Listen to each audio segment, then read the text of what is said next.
السلام علیکم ورحمت الله وبرکاتہ. محترم مسلمانانو ورونو، امید لرم چې ښه به روغ او جوړ به ورونو. نن یو ځل بیا په یو ډیره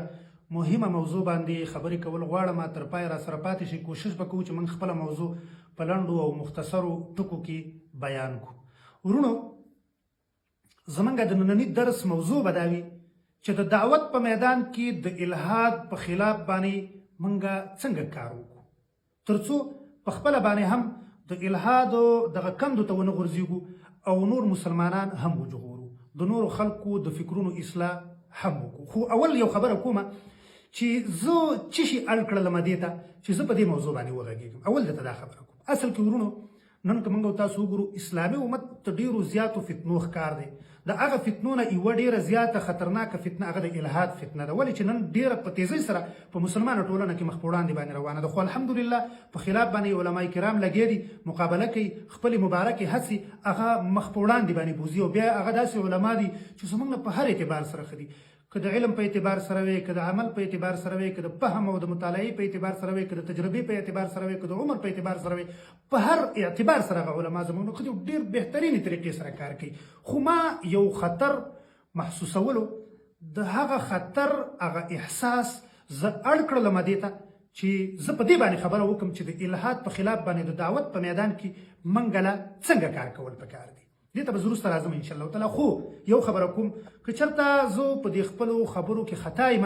ملګري کولی شي د دلیل په بنیاد باندې زما اصلاح وکړي. زه به د خپلو خبرو نه وروستو شمه، بخښنه به وغواړم. ورونو، د یو فتنې په خلاف باندې په مؤثر انداز کې مقابله هغه وخت ممکن ده کله چې انسان د هغه فتنې د حقیقت او ماهیت نه خبر وي، د هغې د اسبابو نه خبر وي، د هغې د اقسامو نه خبر وي.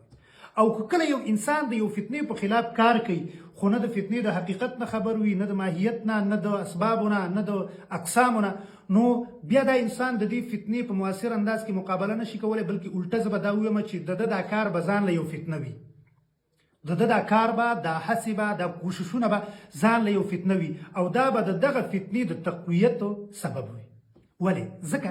چې کله ته د یو فتنې په خلاف کار کوي او تا ته د هغه فتنې حقیقت نه معلوم، تا ته اسباب نه معلوم، تا ته اقسام نه معلوم، ته آلریډي د خلکو توجه هغه فتنې طرف ته راړی، او بیا به هغه خلکو ته تسلي بخش جواب نه میلاویږي، خلک به نه مطمئن کیږي، خلک به نه قانع کیږي، نو خلک به بیا د هغه فکر نه متاثره کیږي، نو تدریجا به هغه خلک په هغه فتنه کې واقع کیږي. او کله به داسې کیږي چې ته به د فتنې د حقیقت نه خو نه خبر، د اسبابو نه به نه خبر، ته به د دغه فتنې په یو بله بڼه کې، په یو بل شکل کې واقع شوی، خو تا ته به پته نه. که چا درته ویل چې مولوي صاحب ته د فتنې ښکاري، ګوره دا ته چې کومې فتنې خلاف کار کوې، ته په خپله د دې فتنې څه ښکاري، نو په مولوي صاحب باندې به بیا هغه خبره بده لګېږي. مولوي صاحب به بیا کوشش کوي چې د ځان لپاره دلایل ووایي، او بیا چې کوم دی دغه مولوي صاحب معتقدین هم لري، نو مولوي صاحب هم پکې واقع شو، او نور په زرګونو معتقدین او طلبا او د مدرسې هغه هم راغلو، په دغه فتنه کې څه شو؟ واقع شو. نو د فتنې د مقابلې نه مخکې باید چې موږ فتنه ښه وپېژنو، وګورو چې چېرته زه خو په خپله په دې فتنه کې د فتنې په یو بل شکل کې، په یو بله بڼه کې خو چېرته واقع نه یم، نو بیا موږ کولی شو چې د هغه فتنې په خلاف باندې کار وکړو. محسوساتو کې صرف یو مثال ویم. یو سړی دی، یو ډاکټر ته لاړ، بیمار دی، مریض دی. اوس ډاکټر ته نه خو د دغه مرض حقیقت معلوم دی چې دا کوم مرض دی، نه ورته د دغه مرض اسباب معلوم دي چې د انسان ته دا مرض د څه د وجې نه لګېدلی، او دا ډاکټر صاحب راولګېږي ووایي چې رابې ته شه علاج دله کوم، نو دی علاج نشي کولی. اوس که چېرته دی دله دوایي ورکړي د دې مرض د علاج دپاره، نو دا دوایي به ریاکشن کوي، یا به د انسان د دې مرضو د زیاتېدو سبب جوړېږي دا دوایي، او یا به داسې کېږي چې دا به د دې انسان د هلاکت او د مرګ سبب ګرځي. نو په دې خاطر باندې د فتنې حقیقت پېژندل پکار دي، د هغې اسباب او د هغې اقسام پېژندل پکار دي، بیا یې مقابله کول پکار دي. اوس راځو اصل مسلې ته، الحاد. زه دا خبره اوس په دې باندې کومه چې موږ د الحاد په خلاف باندې کله کار کوو، پکار ده چې موږ د الحاد حقیقت او ماهیت، د هغې اقسام او د هغې اسباب وپېژنو. بیا موږ کولی شو چې په مؤثرې طریقې سره د دې فتنې په خلاف باندې څه وکړو؟ کار وکړو. او که چېرته داسې وو چې موږ خپله په دې فتنه کې واقع وو، او بیا راته چا ویلې چې مولوي صاحب ته خو په خپله ګوره د دې شي په یو بله بڼه کې، د دې الحاد په یو بل شکل کې ته واقع، بیا به موږ د هغې دپاره دلایل وایو، زموږ معتقدین به هم وایي، شاګردان به هم وایي، نو ډېر خلک چې کوم دی هغه به په یو فکر باندې، په یو غلط فکر باندې، په الحاد باندې به هغه څه شي؟ کلک شي. نو کله چې موږ د الحاد حقیقت ونه پیژاندو موږ څه نقصان وکړو یو کله چې موږ د الحاد اسباب ونه پیژاندل موږ څه نقصان وکړو بس په دې دوه باندې خبرې کوو خو ننني درس کې به صرف په دې خبره کوو چې کله موږ د الحاد حقیقت ونه پیژاندو موږ څه نقصان وکړو بل درس کې به په دې خبره کوو ان شاء الله چې موږ د الحاد اسباب ونه پیژاندل موږ څه نقصان وکړو اصل کې موږ چې کله د الحاد اقسام ونه پیژاندل نو موږ د الحاد حقیقت ونه پیژاندو ولې ځکه اقسام دا د حقیقت او د ماهیت مظاهر او مصادیق وي ولي علماء لیکلي لأن الماهية موجودة في الذهن وجودا كليا وتتحقق في الخارج وجودا جزئيا في ضمن أفرادها وأقسامها نو د دغه وجه نه کله چې موږ اقسام ونه پیژندل موږ حقیقت ونه پیژندو چې حقیقت ونه پیژندو رالو په خپل باندې دوز د الحاد په فتنه کې څه شروع واقع شو او ځان له موږ نو په زرګونو علما نور او طلبا زموږ معتقدین زموږ هم فکر هغه راوستلو ځان سره په دې الحاد کې څه کړل واقع کړل او بیا وایو موږ د الحاد په خلاف باندې موږ لګیو کار کو دا ګوره زه په دلیل سره وایم والله العظیم که زه به دا خبرې د تعصب په بنیاد باندې کوم خو زه وایم چې کله د یو فتنې خلاف کېږي په کار ده چې په صحیح طریقې سره د هغه فتنې په خلاف باندې کوه هسې نمایشي کار نه دی په کارو چې زموږ د هغه نمایش نه هسې نو هغه فتنې ته نور تقویت او نور سبب څه شي ورونو میلاو شي نو موږ له د ټولو نه مخکې د الحاد اقسام پیژندل پکار دي تاسو ما ویل چې موږ کله اقسام ونه پیژندل موږ ماهیت او حقیقت ونه پیژندل چې حقیقت او ماهیت ونه پیژندل رالو په خپله فتنه کې څه شروع واقع شو خو پته راته نه لګېږي نو الحاد ابتداء علما وایي په دوه قسمه باندې دي معاصر علما د هغې نه تعبیر کوي په الحاد کامل او الحاد جزئي سره او کوم چې مخکیني علما دي هغوی ته تعبیر کړی په الالحاد المطلق او الالحاد المقید سره اصل کې دا تقسیمونه ولې جوړ شوي علماو لیکلي دي درې مهم عقاید دي یو د الله رب العزت وجود دویم رسالت او نبوت او وحی او دریم چې کوم دی آخرت اوس که یو سړی راولګېږي د دې درې واړو نه انکار وکي نو دا الحاد کامل دی او که د یو نه ځان له انکار وکي د یو نه انکار وکي د دې دوه نه ونه کړي خو د دې یو نه وکي دا الحاد کامل دی ولې ځکه چې انکار د هر واحد دا مستلزم دی انکار لره د آخر نه یو سړی د الله رب العزت د وجود نه منکر شو نو دا داسې شو لکه چې دی د وحی نه منکر شو دی د نبوت نه د رسالت نه او د آخرت د هر څه نه څه شو منکر شو نو دا الحاد کامل دی بل دی الحاد جزئي الحاد جزئي دی ته وایي ته د الله وجود هم مني ایمان هم پرې لري خو بعضې صفات یې نه مني یلحدون فی اسمائه قرآن کریم چې کوم دی نو د دې تذکره کړې ده د دې الحاد دې ته ویل کېږي الحاد جزئي دویم ته نبوت او رسالت هر څه منې وحی منې د وحی نه انکار هم نه کوې خو په وحی کې تحریف کې په نصوصو کې تحریف کې دې ته ویل کېږي الحاد جزئي اوس موږ په دې باندې خبره کوو په دې الحاد جزئي کې په دې تحریف باندې خبره کوو چې دا تحریف الحاد جزئي دی نن په زرګونو علما چې کوم دي هغه په دې الحاد کې واقع دي بل تعبیر ته داسې وکړه چې په اسلامي او شرعي مفاهیمو کې تغییر او تبدیل په نصوصو کې تحریف په اسلامي او شرعي مفاهیمو کې تغییر او تبدیل دې ته ویل کېږي الحاد جزئي دا قرآن کریم ذکر کړی ان الذين يلحدون في آیاتنا هغه کسان چې هغوی الحاد کوي زموږ په آیاتونو کې دلته د الحاد نه مراد تحریف دی یعنی د تحریف نه الله رب العزت تعبیر په الحاد سره وکړو دا زه نه وایم دا ټول مفسرینو ذکر کړي دي ابن کثیر رحمه الله د ابن عباس رضی الله تعالی عنه قول ذکر کړی دی چې وضع الكلام على غیر مواضعه دلته د الحاد نه مراد دا دی چې د الله رب العزت کلام راخیستل او په نورو مفاهیمو کې او په نورو معانیو کې استعمالول چې کوم خپل اصل معنا ده اصل مفهوم دی د هغې نه علاوه په بل مفهوم کې استعمالول علامه الوسی رحمه الله لیکلي دي ينحرفون في آياتنا التنزيلية من جهة الصحة والاستقامة فيحملونها على المحامل الباطلة هغه وایي دلته هم د دې الحاد نه مراد تحریف دی د الله رب العزت په آیاتونو کې تحریف کول هغه په باطلو محاملو باندې حمل کول دا مراد دی او دا برنګي در منصور کې علامه سیوطي رحمه الله د عمر رضی الله تعالی عنه یو قول ذکر کړی دی هغه وایي چې ان هذا القرآن كلام الله فضعوه على مواضعه ولا تتبعوا فيه هواكم هغه دغه معنا ذکر کړی دا چې قرآن د الله رب العزت کلام دی د دې چې کوم خپل معانی دي په هغې کې دا د الله رب العزت د کلام د الفاظ دا استعمال کوي د خپلو خواهشاتو تابعداري پکې مه کوئ او غریب القرآن لیکلي دي چې اما بانکارها او جحودها او تحریفها وایي دلته د الحاد چې کوم دی وایي کله دا الحاد په انکار سره کله په تحریف سره انکار سره تاسو ته وختي ما ویل چې یو سړی د وحي نه انکار وکړي دا الحاد کامل دی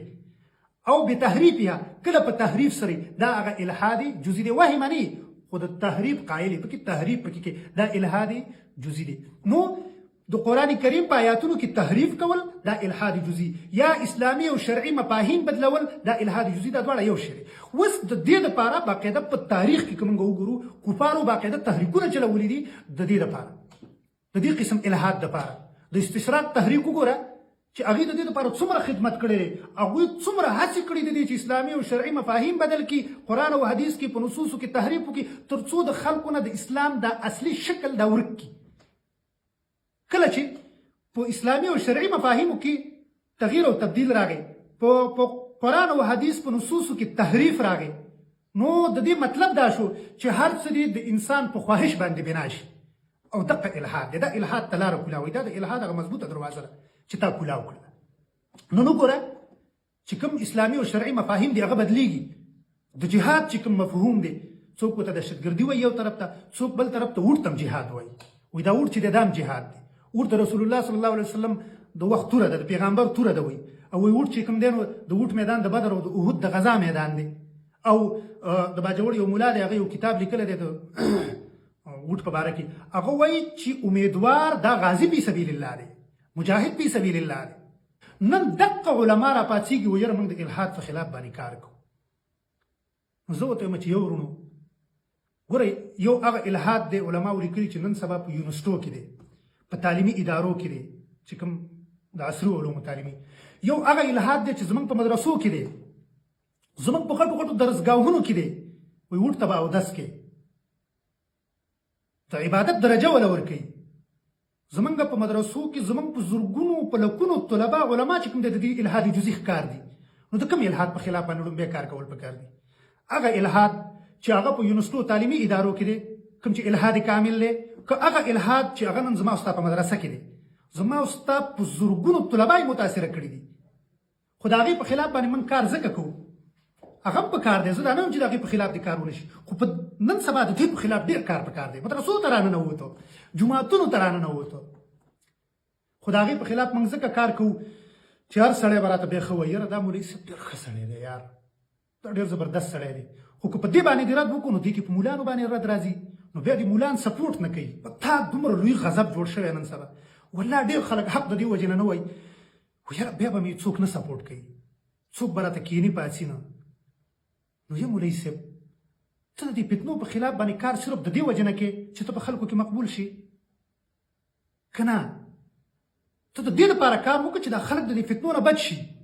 تاسو په ایمان ووایئ چې دا د تحریف والا فتنه زموږ په مدرسو کې نه ده، څوک یې په خلاف کار کوي؟ ما ته راوښایي څوک شته چې د دې په خلاف باندې کار وکړي؟ نشي ویلی څوک،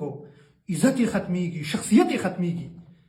نشي ویلی. خو الحمدلله موږ عاجزان به وایو انشاءالله تعالی چې هر څنګه نن د زرګونو علماو دا سوچ دی چې وټ دا جهاد دی، وټ پرچی دا د پیغمبر د وخت توره ده. پخوا به اسلام وایي په توره باندې راتو، اوس به اسلام په وټ باندې راځي. د دې نه بل غټ تحریف شته او د دې نه بل غټ الحاد شته. نو زما د ټولو خبرو خلاصه دا ده چې اول موږ او تاسو د الحاد د اقسام وپېژنو، ماهیت یې وپېژنو، د الحاد اسباب وپېژنو، بیا موږ د الحاد په خلاف باندې کار شروع کړو. نو بیا موږ کولی شو چې په مؤثرې طریقې سره د الحاد په خلاف باندې موږ کار وکړو. اوس که موږ د الحاد کامل په خلاف باندې کار کوو، خو بل طرف ته الحاد جزئی تباهي وکړله، ستا د ژوند په هر شعبه کې په لکونو او په زرګونو خلک چې کوم دی د الحاد جزئی ښکار دي. تا سره فکر شته مولوي صاحب؟ نه. ولې که ته د هغې په خلاف باندې کار کوې نو ډېر خلک به بیا ستا خلاف کېږي، او بیا چې کوم دی نو ستا هغه شان او شوکت او هغه بیا د خاورو نه لاندې کېږي. موږ هر څه قربانولو ته تیار یو، موږ ښه په دې پوهېږو. اوس زه په دې هم پوهېږم چې په دې ویډیو نه پس به ډېر خلک داسې چې هغوی به داسې خبرې کوي چې سپي به خوله نه ورته کوي، داسې کنځلې به کوي چې نار خر به یې نشي وړلی. موږ په دې پوهېږو، خو موږ خپل مسؤلیت هغه ادا کوو. نن چې کوم خطرناک الحاد دی، الحاد جزئی چې ستا د ژوند په هره شعبه کې په لکونو او زرګونو خلک د هغې متاثره کړي، انشاءالله موږ به دې ته ملا تړو، د دې په خلاف باندې به کار کوو. او کوم چې الحاد کامل دی نو د هغې په خلاف باندې به انشاءالله تعالی کار کوو، خو د هغې په خلاف زیاتره علما لګیا دي، هغې کار کوي. نو ټولو علماو ته زما دا درخواست دی که تاسو د الحاد په خلاف باندې کار کول غواړئ، د الحاد جزئی ورسره سم مطالعه کوئ، سم یې وګورئ، سم ډېر کتابونه وګورئ. را روان درس کې به انشاءالله موږ په دې باندې خبره کوو چې کله موږ د الحاد اسباب ونه پېژندل موږ څه نقصان وکړو. واخر دعوانا الحمدلله.